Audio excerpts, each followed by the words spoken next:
মহাসচিব জাবের বলেছে যে সন্দেহের তালিকায় আমরা কাউকে রাখছি না, আবার আমরা কাউকে আমাদের সন্দেহ থেকে মুক্তও রাখছি না।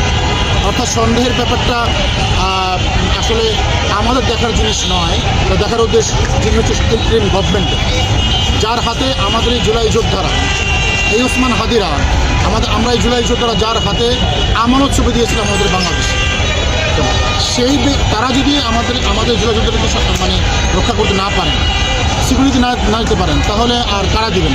তো সেই জন্য আমরা তাকে আলটিমেটাম দিয়েছি যে অতি দ্রুত যদি এই হত্যাকারীদেরকে চিহ্নিত না করা যায় এবং গ্রেপ্তার না করা যায়, তাহলে আমরা কঠিন পদক্ষেপ নেব। জানেন যে ইতিমধ্যে একটা কর্মসূচি আমাদের হয়ে গেছে, একটু পরেই 3টায় জুলাইয়ের ব্যানারে আবার আরেকটি বিক্ষোভ মিছিল হবে এবং আগামী 15 তারিখে আমরা সর্বদলীয় গণসমাবেশ করবো শহীদ মিনারে।